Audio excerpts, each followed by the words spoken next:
Do-do-do-do.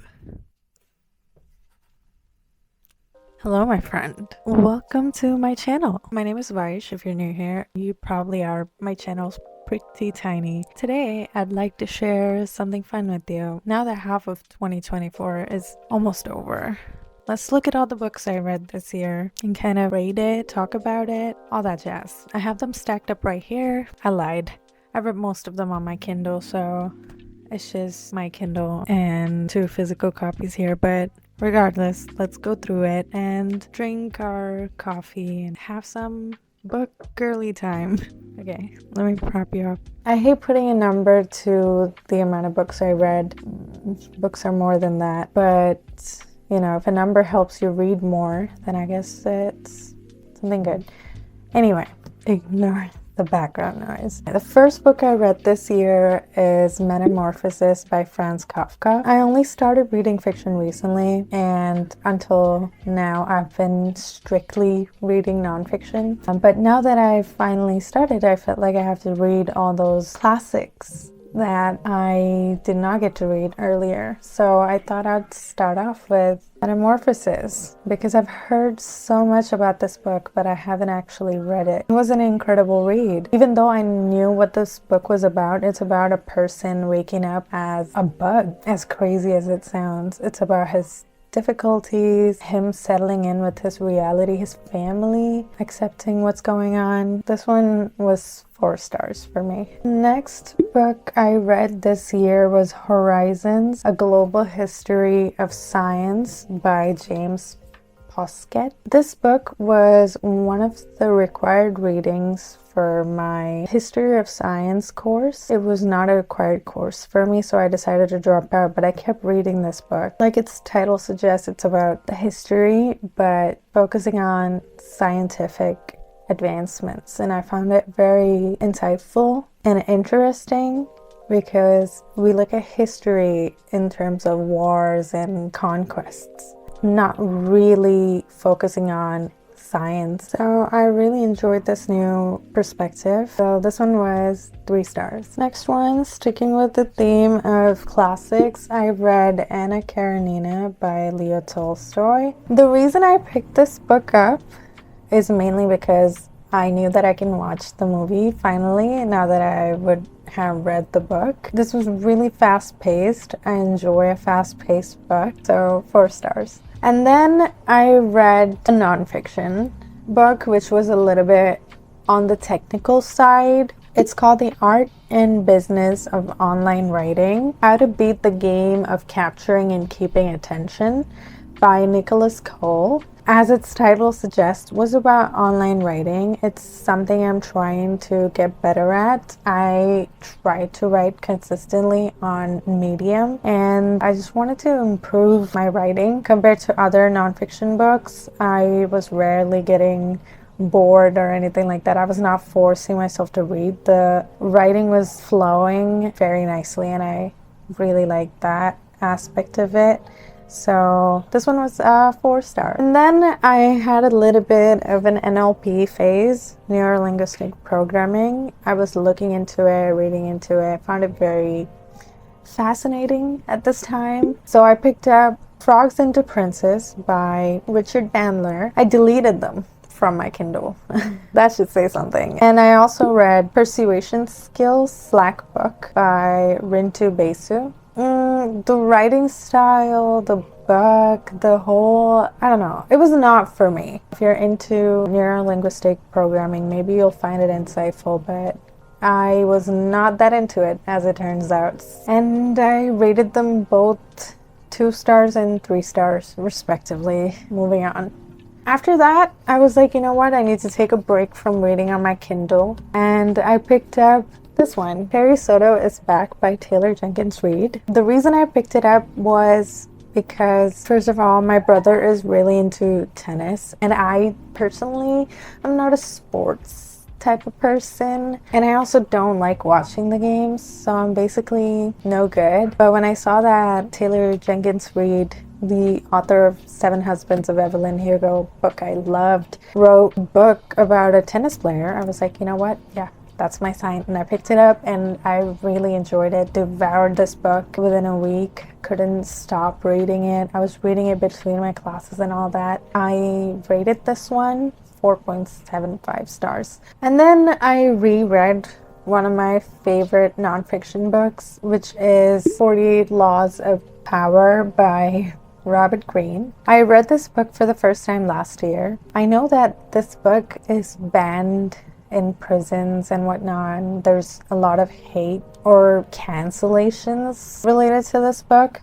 But the thing is, it's not really a manual. If you think of it as a manual, I guess, I don't know.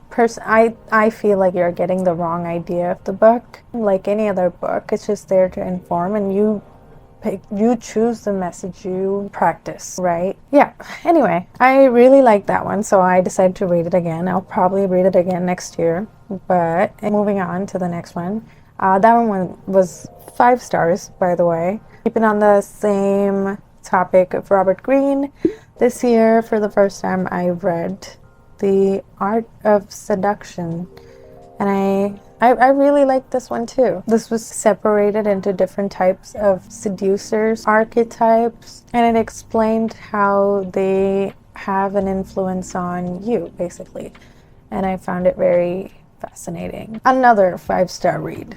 And like I mentioned, until now, all I was doing was focusing on my classes, reading all the actual textbooks, and doing what I had to do, right? Not escaping to a book, right? So to get my numbers up, I might have added 2 of my textbooks that took most of my time and brain capacity. And they are Principles of Cognitive Neuroscience by Dale Purvis, and Neuroscience, the 6th edition by Dale Purvis. I really read those books, okay? If any book deserves to be in this list, they deserve it the most, because I actually learned from it, okay? And they're both 3.75 stars because it was a lot and it was not easy.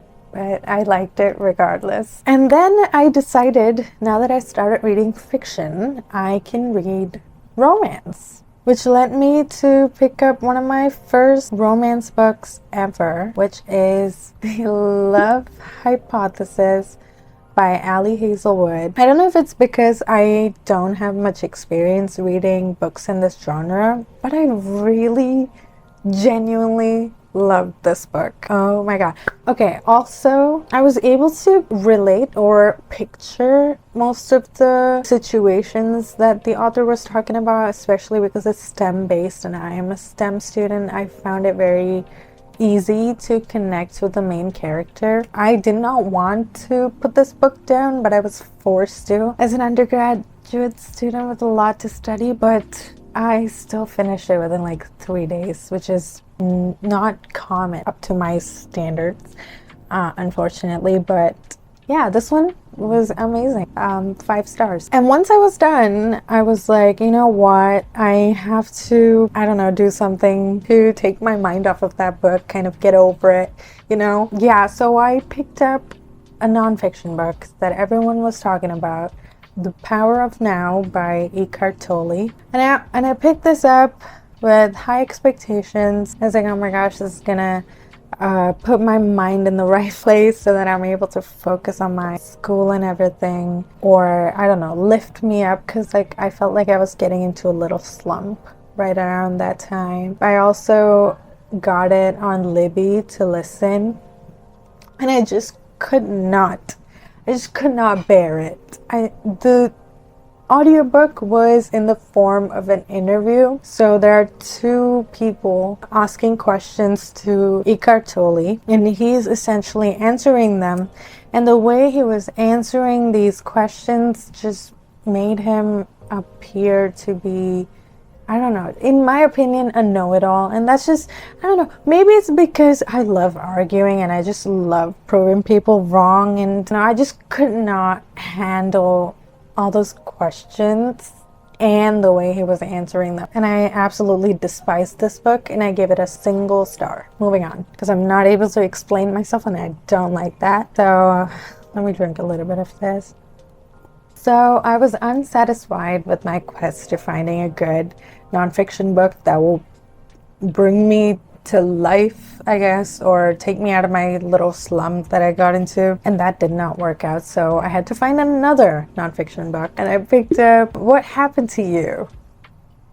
Yeah, Conversations on Trauma, Resilience, and Healing by Bruce D. Perry and Oprah Winfrey. This one was much better though.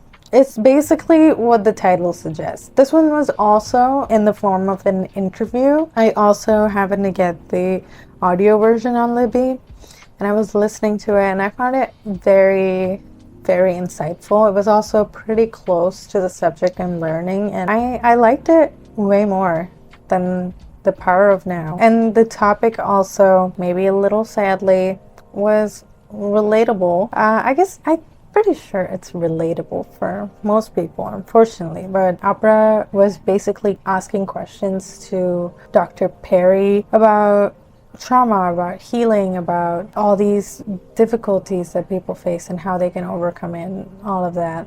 And his answers were very scientific and backed up by research. So I was like, you know what, this I can accept. Not the other one.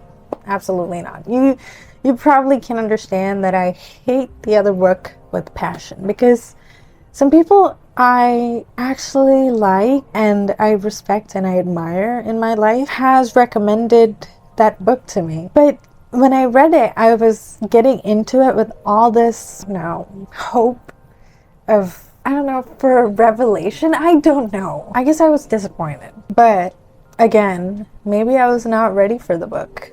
Maybe I have some more growing to do, some more learning to do, and maybe one day I'll pick it up again and I'll actually be able to understand what's going on. That's what happens. One of my favorite books of all time, The Last Lecture, I picked it up when I was younger, read the first few pages, and I was like, this is the most boring book ever. And I DNF'd it. But a few years later, when I had nothing else to read, I picked it up again, read the book, and I was actually crying. I was crying because that book broke my heart and also lifted me up at the same time. So there you go. That's on book and timing. Yeah, anyway, moving on. Once I was done cleansing my soul, rejuvenating myself with what I know best, which is nonfiction, I decided it's time for me to read more fiction. And I picked up The Unhoneymooners by Christina Lauren. I really like this book. This one was about two people who are attending their twin siblings' wedding, I believe, or their siblings' wedding, rather. And they absolutely hate each other, but now they're forced to go on a honeymoon together because of something that happened. I don't want to spoil it, but yeah. And then they eventually find common ground with each other, I guess. I really like this book. Enemies to lovers trope, I guess. Really, really fun to read. Enjoyed it a lot. And I gave this one 4.75 stars. And once I was done this, I immediately found the number 2 in this series, which is The Honeymoon Crashers. That one was only available in the audio version, so I listened to that one and I loved it too. That one was about the other sister. I like this one maybe a little bit more than the other one. Yeah, both were nice. 4.75 stars for this one too. And then I read this book called The Great Good Place by Ray Oldenburg. I read this one for one of those articles I was writing on Medium. It was about third places and how we were losing these locations where people are able to connect with each other and all that with the passing of time. And I found it very insightful. There was a lot of research mentioned in there Not sure. It's a really good read to understand how our society has evolved into what it is now in terms of social interactions and connectivity and a sense of community. It was a nice read. I gave it 3 stars. Then I decided to once again trust one of my friends on Instagram who recommended this book for me. One of Us is Lying by Karen M. McManus. I was reading it and listening to the audiobook at the same time. I've noticed that it helps me speed up my reading process, but I did not really enjoy this book as much as the others in this list. Maybe it was because this book is just not my cup of tea. Okay. This one is about a group of teenagers who witnessed the murder of one of their peers. It's about trust and mind games and, I don't know, suspicions, and there's a romance happening in the middle of it. But I kind of liked it, so I gave it 3 stars. I finished the book because I wanted to know what was going on. But other than that, I did not really connect with any of the main characters. And then I was like, you know what? This book messed it up once again. Put me in another slump. So I have to read another nonfiction book to get me out of it. And I picked up The 6-Phase Meditation Method by Vishen Lakhani. I kind of liked it. I liked the concept of the book. I just did not like the writing style, which is kind of a given when it comes to nonfiction books. Not all of them click with you, but the message shared, I guess, was nice. But I felt like you did not really need all these pages to explain what he was trying to explain. Yeah, but I gave it 3 stars. And then I was like, you know what? Time to read another romance book. So I picked up Love and Other Words by Christina Lauren. This was something. I picked this book up because I constantly kept seeing videos on TikTok recommending this to me. And I was like, you know what? Okay, sounds interesting enough. Might as well pick it up. And I read it and it had me on a chokehold. This one is about 2 childhood friends who, I don't know, initially they're so good. They're communicating, they're in love with each other, and then they drift apart for, I believe, 11 years. No contact for 11 years, but they know they're each other's soulmate, and the story is about them figuring their shit out because they're meant to be with each other. And I don't know, I just loved the story, even though it had me going through emotions I didn't want to be going through. So yeah, pick it up, give it a read. It's really good.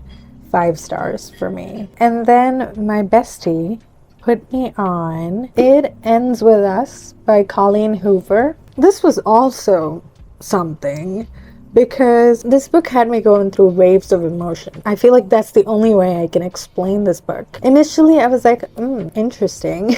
And then I was like, no, absolutely not. And then I was like, it's getting better, I guess. And then I read the author's note and I was like, you know what? The book definitely had a really nice concept behind it, but I feel like the execution of it could have been better. This book is about Lily Bloom, who had a toxic parent situation, as in her parents were toxic towards each other, which led her to hate or build this immense amount of hatred towards her dad. And she was navigating her life being extremely cautious not to repeat the mistakes her mother made, or not to be my mother, you know? I found that so incredibly sad. It's about her childhood and it's about her adult life and how they are both sort of unfortunately similar, even though she was fighting it so hard, and how she deals with it. Kind of liked it. I guess I'd give it 3.75 stars. And then I was like, you know what? I need to take a break from all this serious stuff. I'm gonna read something a little bit on the lighthearted end of things. And I picked up Daughter of the Deep by Rick Riordan, mainly because my brother was reading it too, and I love talking about books. I am constantly looking for a book bestie, okay? You don't understand the urge I have when I finish a book and I just want to send 100 voice messages explaining my experience with the book, but I can't because nobody else that I know has read it. So my brother was reading this book, so I picked this one up hoping that I'll be able to talk to him about it. But this one's about underwater creatures and dolphins and all that, you know, fantasy. I don't think I'm ready for fantasy yet. And I rated it 2 stars. And then I was like, you know what? I need to find a really good book. And that's a lot of pressure. So I picked up this one, Eleanor Oliphant is Completely Fine by Gail Honeyman. This was one amazing book. It reminds me of A Man Called Otto. I really enjoyed this book because I was able to relate with the main character. Unfortunately, because of how lonely she is, had a traumatic experience from her past which involved her mother, and she felt like she was constantly being judged by her mother even though she was a complete adult and she was able to make decisions on her own. It's her making an effort and trying to learn and making a friend and all of that and overcoming her traumatic past, and I really loved it. I love this book. 5 stars. You should give it a try. Almost there. Once I finished that book, my bestie put me on Verity by Colleen Hoover. I started reading, did not put it down, and I finished it within the next couple of hours because it was pretty interesting. I just could not stop reading because I just wanted to know what was happening and what was going to happen at some time. Basically, it's a story of a budding writer who gets picked to finish this series, which was once started by a really successful writer, and because that writer, who is the original creator of that series, is injured or going through some recovery process, something, right? And what was supposed to be just a job turns into a life-altering series of events. And yeah, it was really interesting. I'm giving it 3.75 stars. And finally, I finished this one 2 days ago, and I'm pretty hyped about it. It was by, I guess now I can say, my favorite author, one of my favorite authors, Ali Hazelwood's Bride by Ali Hazelwood. I never thought I would actually like this book mainly because it's about vampires and werewolves, but oh my god, it was really good. It's about a marriage between vampires and werewolves who essentially act as an alliance between the two. So it's about her trying to reconnect with her best friend. It's about a lot of things that I really enjoyed. 5 stars for this one too. And I have made a mental note to read every single book that Ali Hazelwood has written because I absolutely love her writing style. It's funny. I really like the main character in this book. She's just so, I don't know, I just loved her personality.